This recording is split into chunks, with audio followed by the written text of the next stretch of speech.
नमस्कार दोस्तों, discovery classes Jaipur YouTube channel पर मैं सभी मित्रों का तहे दिल से हार्दिक अभिनंदन और स्वागत करता हूं। मित्रों, आज हम इस वीडियो में अध्ययन करेंगे मेवाड़ के इतिहास के संदर्भ में। और मेवाड़ के इतिहास में जो इम्पोर्टेंट जो शासक हैं महाराणा रतन सिंह के बारे में इस वीडियो में अध्ययन करने वाले हैं। तो हमने अब तक जो अध्ययन किया, गुहिल वंश जो इसका संस्थापक था गुहिल के द्वारा, फिर बप्पा रावल, अल्लट, जैत्र सिंह, तेज सिंह और समर सिंह के बारे में अध्ययन किया। आज इस वीडियो में अध्ययन करेंगे महाराणा रतन सिंह के संदर्भ में। तो हम सबसे पहले हेडिंग लिखेंगे महाराणा रतन सिंह, और टाइम पीरियड था, इसका शासनकाल था 1302 से 1303 ईस्वी तक। और एक ग्रंथ लिखा है, पद्मावत ग्रंथ लिखा है जो 1540 ईस्वी में, और मलिक मोहम्मद जायसी के अनुसार लिखा गया है कि इसमें इसकी जो रानी थी, तो इसका जो विवाह हुआ था, एक तो नागमती के साथ हुआ। कौन सी मती? तो एक तो इसका विवाह है नागमती देवी के साथ हुआ, तो नागमती के साथ हुआ। और दूसरा इसका विवाह है पद्मनी के साथ हुआ था। किसके साथ? तो पद्मनी के साथ इसका विवाह हुआ था। किस किस के साथ? तो इसकी दो विवाह हुए या दो पत्नियां थी। कौन कौन सी? एक तो नागमती देवी और एक दूसरी थी पद्मनी। प्यारे दोस्तों, ये जो पद्मनी थी, ये पद्मनी कहाँ की थी? तो ये श्रीलंका के शासक, किसका शासक? श्रीलंका के शासक। और श्रीलंका का शासक कौन था? तो श्रीलंका का शासक था गंधर्व सेन। कौन सा सेन? गंधर्व सेन। ये गंधर्व सेन की पुत्री थी। तो श्रीलंका के शासक गंधर्व सेन की पुत्री। और इसकी जो माता थी, तो माँ कौन थी? तो वो थी चंपावती। कौन सी? चंपावती। तो चंपावती की पुत्री थी कौन? पद्मनी। ये ग्रंथ लिखा है मलिक मोहम्मद जायसी ने। इसमें क्या है प्यारे दोस्तों कि एक तोता था, जिस तोते का नाम था हीरामन तोता। वो हीरामन तोता एक शिकारी को मिलता है, और शिकारी जो ब्राह्मण को उसको बेच देता है, और ब्राह्मण उसको महाराणा रतन सिंह के पास ले आता है। महाराणा रतन सिंह को 1 लाख रुपए में उस तोते को बेच देता है। कौन सा तोता था? तो तोते का नाम क्या था? तो वो था प्यारे दोस्तों हीरामन तोता। कौन सा? हीरामन। ये हीरामन तोते को कितने में? 1 लाख रुपए में महाराजा रतन सिंह खरीद लेता है एक ब्राह्मण से। जब ये तोता यहाँ पे रहता है मेवाड़ दरबार में, या मेवाड़ में, या दुर्ग में, चित्तौड़गढ़ के किले में, तो आराम से रहता है। एक दिन क्या होता है कि ये जो नागमती थी, और नागमती सज संवर करके और निकली, तो उसने अपने सुंदरता पे उसको घमंड था। नागमती देवी जो रतन सिंह की पहली पत्नी थी, उसको सुंदरता पे घमंड था।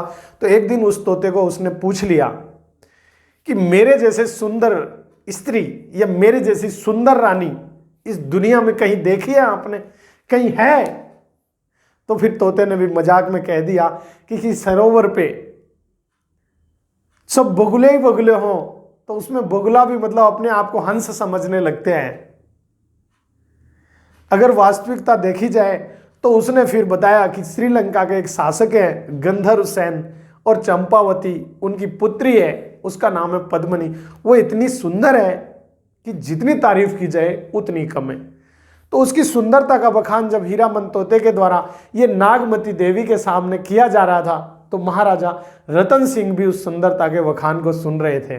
जब महाराजा रतन सिंह ने भी इस हीरामन तोते से उस पद्मनी की सुंदरता का बखान सुना, तो कौन नहीं होगा आज के टाइम में जिसको सुंदर को देख करके जिसके मन में लड्डू ना फूटे हों।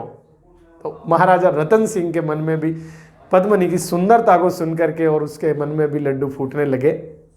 महाराजा रतन सिंह ने एक साधु का वेश बनाया, और बाकी जो राजकुमार थे उनको भी अपने चेले चपाटे बनाया, और फिर परेशानियों का सामना करते हुए एक बड़ा सारा माला लेकर के, कंठी माला गर्दन में डाली, और साधु का भेष बना करके और चल दिए। कहाँ के लिए? श्रीलंका के शासक गंधर्व सेन के मिलने के लिए। इधर जब श्रीलंका के शासक गंधर्व सेन के पास जाते हैं, तो साथ में तोते को भी साथ में लेके जा रहे हैं, हीरामन तोते को भी साथ में रख लिया। जब हीरामन तोता भी साथ में और चेले चपाटों के रूप में और बाकी राजकुमार भी सभी साधु के भेष में पूरी टीम पलाटून चल दी, कहाँ के लिए?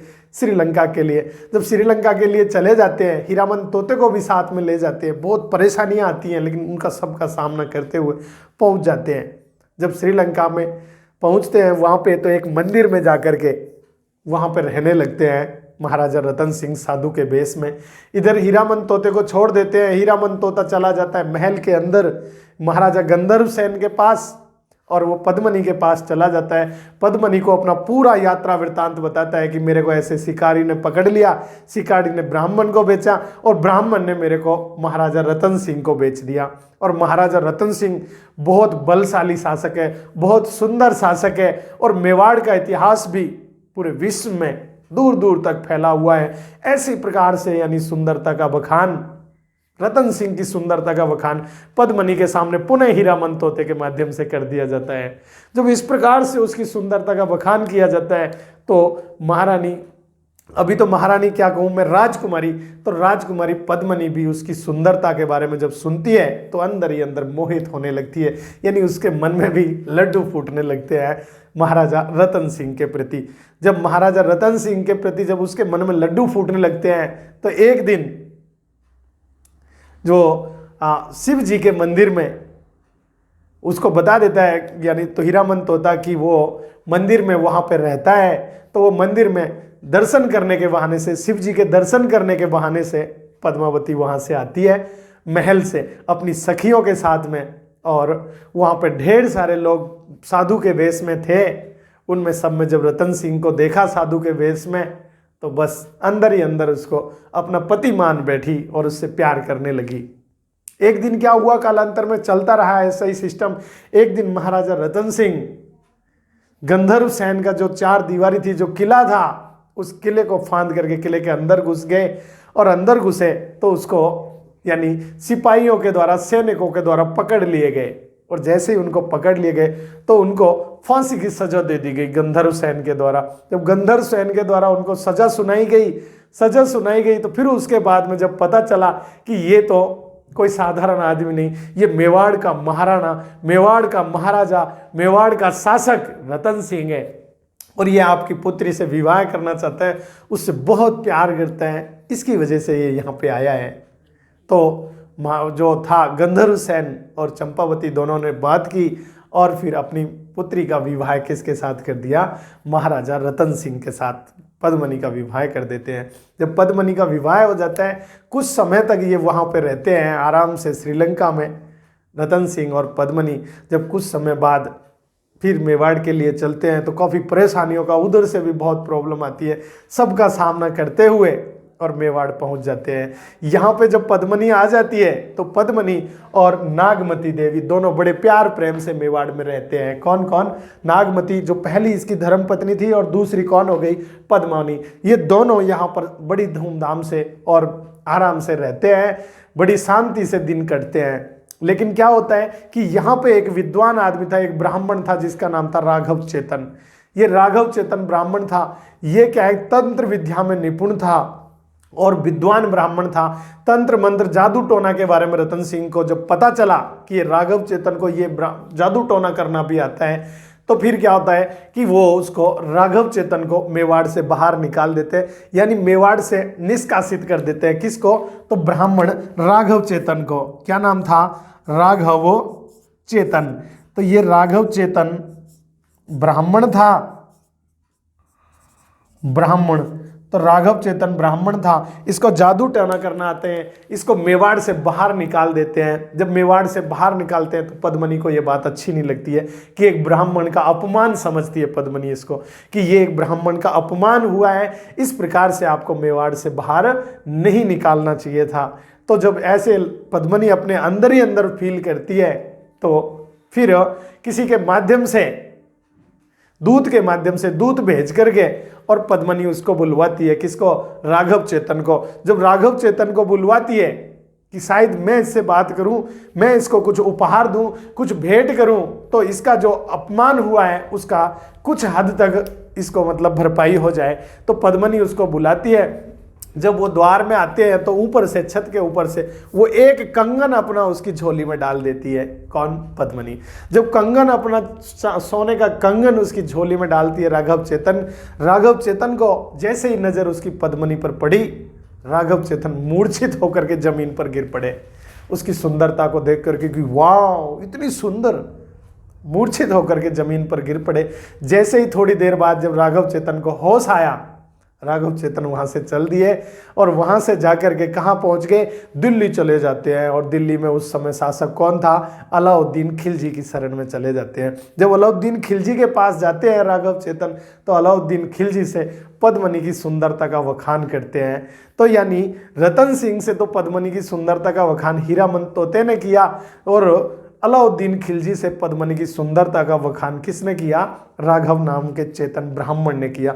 जब राघव चेतन ब्राह्मण ने अलाउद्दीन खिलजी से पद्मिनी की सुंदरता का वखान किया, तो प्यारे दोस्तों उस सुंदरता का वखान सुन करके कि जिससे राघव चेतन मूर्छित हो गए और देखने से मात्र से, समझो अलाउद्दीन खिलजी से क्या बीत रही होगी। अलाउद्दीन खिलजी के बारे में भी बताया कि ये आपके पास जो रानियां है ना, कोई काम की नहीं है एक भी। अगर रानी किसी के पास है तो वो है महाराजा रतन सिंह के पास। इस प्रकार से उसके बारे में महिमा, उसकी सुंदरता का बखान सुन करके अलाउद्दीन खिलजी भी मूर्छित हो गया। अलाउद्दीन खिलजी के मन में भी लड्डू फूटने लगे और बस अंदर ही अंदर मंत्र मुग्ध हो गया। अब तो अलाउद्दीन खिलजी की रात गई, दिन गया, उसको बस ना रात का पता, ना दिन का पता, ना नहाने का, ना धोने का, ना खाने का। बस सपने में जिधर देखे उधर पद्मिनी पद्मिनी दिखाई देने लगी। उधर वहां से फिर चल देता है कौन? अलाउद्दीन खिलजी। ये सब जब बर्दाश्त नहीं होता है, एक सबसे पहले एक दूत को भेजता है। कहां पर? अलाउद्दीन खिलजी रतन सिंह के पास। जब दूत भेजता है और दूत से पद्मिनी को देने का वादा करता है कि पद्मिनी को हमारे को दे दीजिए, अलाउद्दीन खिलजी को। और इस दूत का यानी जो भेजता है, जैसे ही दूत रतन सिंह के पास पहुंचता है और वो उसको बताता है कि अलाउद्दीन खिलजी आपकी पत्नी पद्मिनी को प्राप्त करना चाहता है, तो उसको भी ये बहुत बड़ा अपमान लगता है, क्योंकि मेवाड़ उस समय बहुत ताकतवर साम्राज्य था। रतन सिंह उस समय बहुत बलशाली शासक थे, तो इसका अपमान लगता है और वो दूत को बाहर भगा देता है वहां से, यानी दरबार से बाहर भजा देता है। जब दूत वापस अलाउद्दीन खिलजी के पास पहुंचता है तो अलाउद्दीन खिलजी भी अपने आप को अपमान महसूस करते हैं कि ये मेरा अपमान हुआ है, दरबार में से दूत को भगाना। जब उधर से ये लगता है उसको कि दूत को भगा दिया है, तो ये यहाँ से अलाउद्दीन खिलजी 28 जनवरी को वहां से दिल्ली से चल देता है।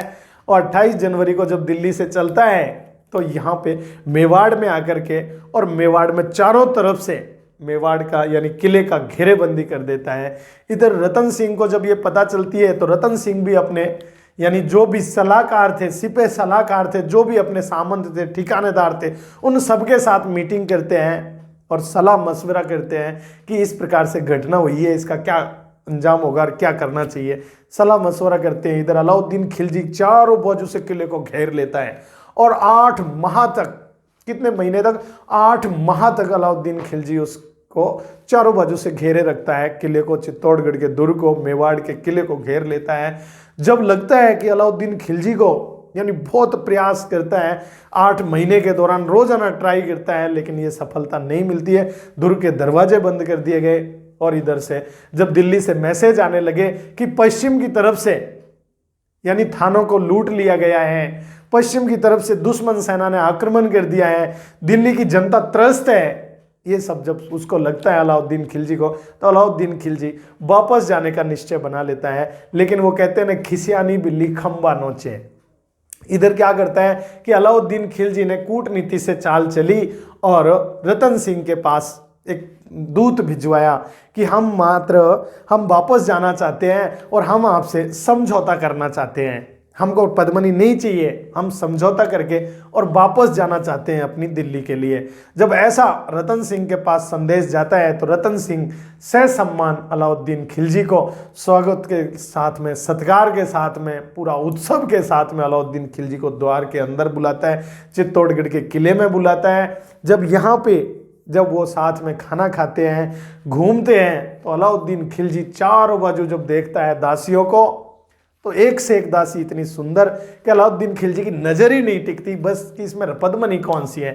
जब वो राघव चेतन को पूछता है तो राघव चेतन उसको बताता है कि महाराज ये तो सिर्फ दासियां हैं, दासियों से जब आपकी ये हालत हो रही है तो पद्मनी आपके सामने आएगी तो क्या होगा। जब दोनों साथ में खाना खाते हैं रतन सिंह और अलाउद्दीन खिलजी दुर्ग के अंदर, फिर रात्रि में जैसे ही वो शतरंज खेलने के लिए बैठते हैं, शतरंज खेलना प्रारंभ करते हैं, तो इतने में जो उस रूम में जो मिरर लगा था, जो आईना लगा था, जो शीशा लगा था, और बालकनी में से जैसे ही पद्मनी बाहर निकली तो उस शीशे में उसकी नजर पड़ी अलाउद्दीन खिलजी की। पद्मनी को देखा, वो भी डायरेक्ट नहीं, शीशे में देखा उसकी सुंदरता को। वो 64 खेलना ही भूल गया, यानी उसको अपनी उसका ठिकाना ही नहीं रहा। उसने जो खेल रहा था शतरंज, उसको खेलना भूल गया और काफी देर तक उसको चक्कर आने लगे, मूर्छित हो गया। फिर वो वहीं पे रुका उस दिन रात को। जब वापस आने की बारी हुई तो यानी जब किले से बाहर आ रहे थे तो हर द्वार पे वो रतन सिंह को कुछ न कुछ भेंट करते हुए आ रहा था। 7वें द्वार पे जब पहुंचे तो उसने रतन सिंह को आकर के बंदी बना लिया। जैसे ही उसने बंदी बनाया, रतन सिंह को बंदी बना करके और दिल्ली ले गया। रतन सिंह को बंदी बना कर दिल्ली पहुंचा दिया और बाद में वहां पे यानी इधर पद्मनी यहाँ पे वियोग में इधर तड़पने लगी, उधर वहां पे रतन सिंह को दिल्ली ले जाया गया। फिर क्या हुआ कि जैसे ही रतन सिंह को दिल्ली ले जाया गया तो यहाँ पे कुंभलगढ़, और कुंभलगढ़ का राजा उस समय था देवपाल। तो वो जो कुंभलगढ़ का राजा था देवपाल, वो एक प्रकार से रतन सिंह का शत्रु था। कौन? तो यहाँ पे कुंभलगढ़, कौन सा गढ़? कुंभलगढ़। और कुंभलगढ़ का जो राजा था, तो राजा क्या नाम था? तो इसका नाम था देवपाल। तो ये देवपाल किसका? तो ये शत्रु था रतन सिंह का। क्या था? तो रतन सिंह का ये शत्रु था। और इसको लगा कि ये बहुत मस्त आइडिया आ गया और एक मौका आ गया है कि रतन सिंह तो दिल्ली में अलाउद्दीन की कैद में है और हम इधर जो पद्मनी की जो अस्मत है, जो पद्मनी की जो सतीत्व है, उसको नष्ट कर देते हैं। यानी उसकी जो पतिव्रता, जो धर्म है, उसको नष्ट कर देते हैं। कौन सोचता है? तो ये देवपाल, कुंभलगढ़ का शासक। जब कुंभलगढ़ का देवपाल ये सोचता है तो एक बूढ़ी ब्राह्मणी, एक वृद्ध महिला को, एक ब्राह्मणी महिला को, जिसका नाम था दूती। क्या नाम था? तो ब्राह्मणी महिला, और ब्राह्मणी महिला वृद्ध महिला थी जिसका नाम था दूती। इस दूती को यहाँ पे भेज देता है। किसके पास? पद्मनी के पास भेजता है। और पद्मनी के पास आकर के वो सिंपैथी व्यक्त करती है कि बस आपके पति को ये कर लिया गया, वो कर लिया गया, मतलब उसका दिल जीतना चाहती है। लेकिन पद्मनी को उसकी जो चतुरता थी, उसकी जो कूटनीति थी और उसके जो मन में चल रहा था, उसको पद्मनी ने भांप लिया।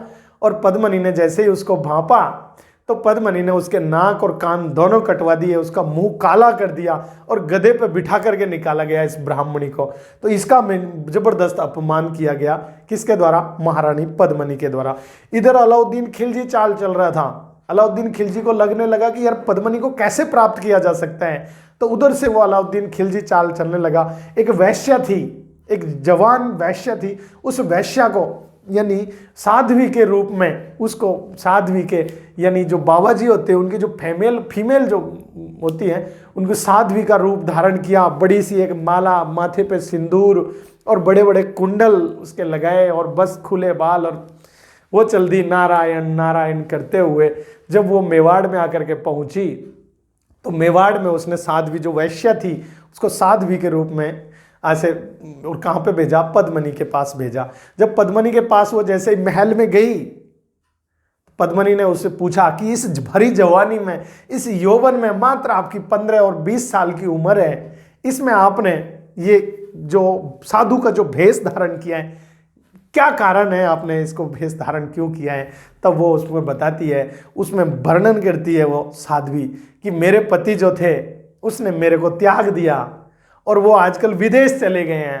क्या बताया उस वैश्या ने या साध्वी ने? कि मेरे पति ने मेरे को त्याग दिया है और वो विदेश चले गए हैं। मैं बस उनके वियोग में पागल हो गई हूँ। मेरा ये लौकिक इस जीवन से, इन संसार सागर से मेरा मोह भंग हो गया है और मैं बस जगह जगह उसको घूम देख रही हूँ।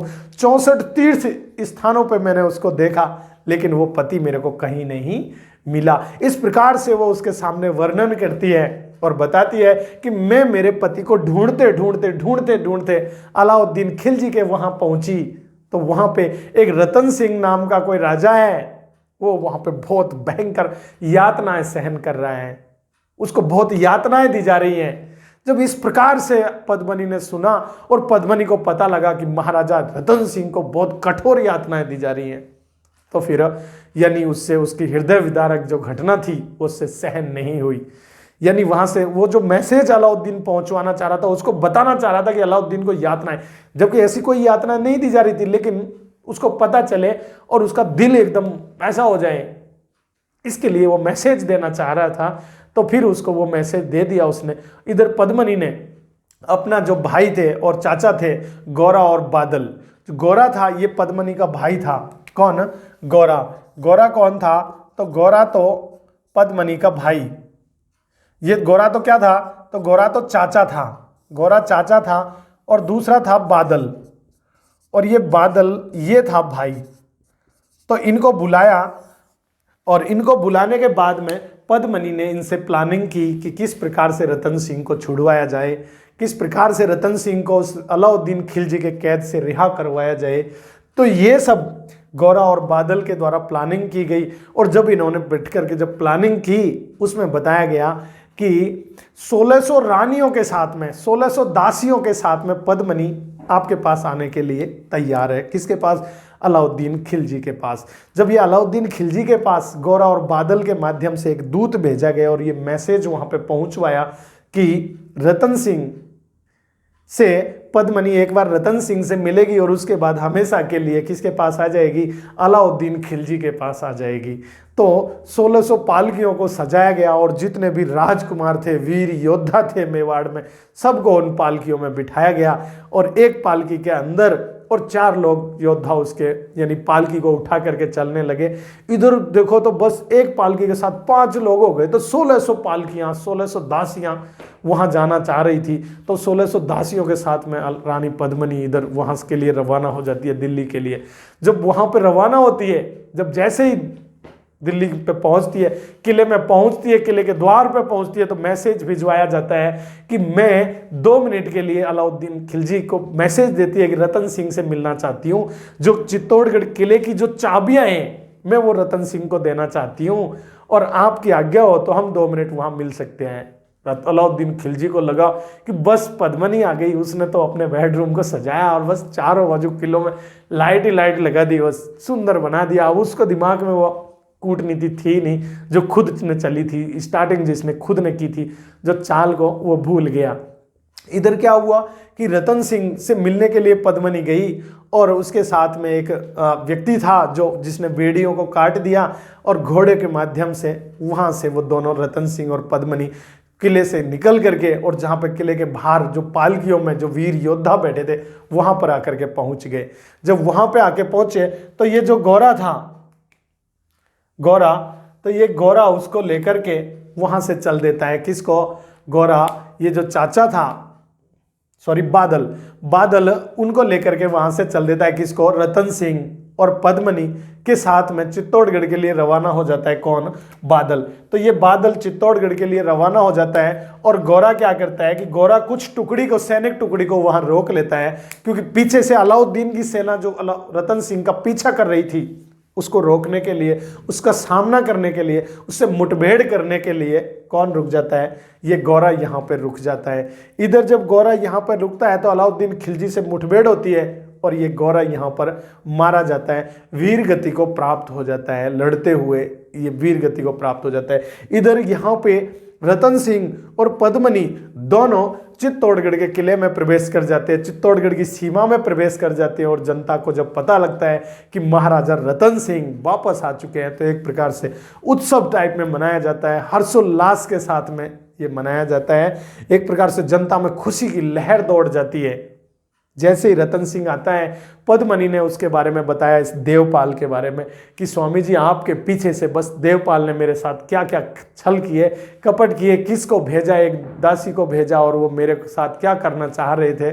तो ये सब जब सुनाई तो रतन सिंह को भी गुस्सा आई और रतन सिंह ने सेना कहाँ पे भेज दी, तो रतन सिंह ने चढ़ाई कर दी किस पर, कुंभलगढ़ को घेर लिया, कुंभलगढ़ को घेरा और ये देवपाल को यहाँ पे युद्ध हुआ दोनों के बीच में, रतन सिंह और देवपाल के बीच में। देवपाल को युद्ध में पराजित किया और इससे इसका हर जाना वर जाना भुगता सब। इधर क्या हुआ कि देवपाल से अपनी इसका बदला लिया, किसने, रतन सिंह ने।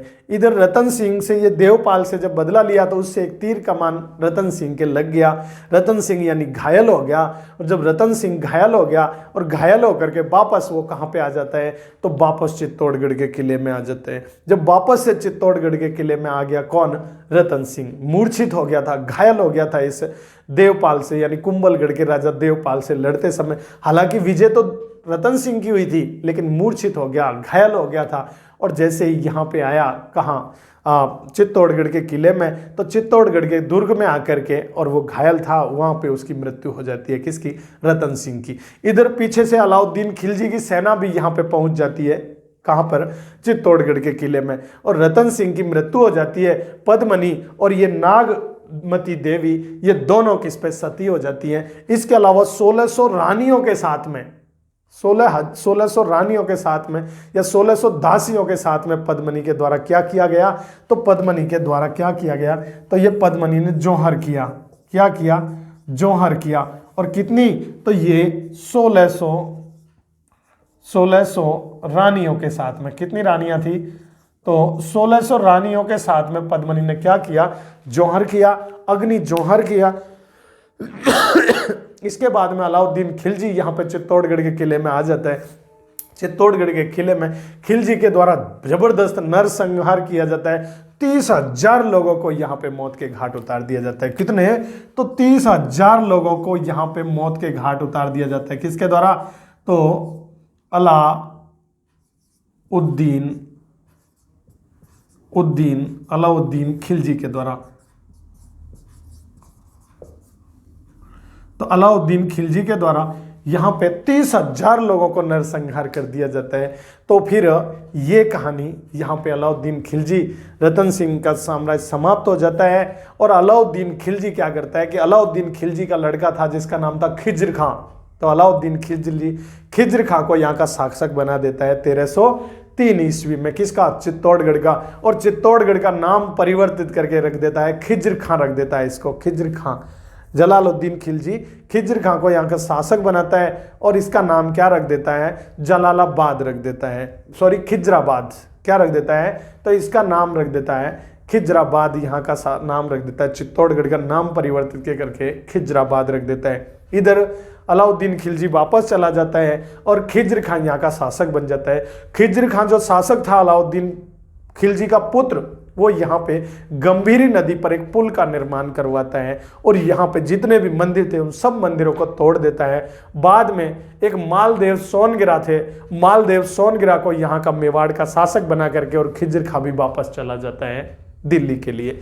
तो अगला शासक किसको बना देता है, मालदेव सोनगिरा को यहाँ का शासक बना देता है। इधर यानी 1316 ईस्वी में अलाउद्दीन खिलजी की मृत्यु हो जाती है। 1321 ईस्वी में मालदेव सोनगिरा की मृत्यु हो जाती है, जिसको मूछाला मालदेव भी कहते हैं। फिर बाद में उसका बलवीर नाम का उसका लड़का शासक बनता है और 1326 ईस्वी में सिसोंदा गांव का रहने वाला हमीर देव यहाँ का शासक बन जाता है। वापस से गुहिल वंश या इसी की जो ब्रांच थी सिसोंदिया शाखा की यहाँ पे स्थापना हो जाती है, हमीर देव शासक बनता है। तो ये थी रतन सिंह और पद्मनी की प्रेम कहानी। मैं उम्मीद करता हूँ कि आपको बहुत अच्छी लगी होगी। बहुत भाई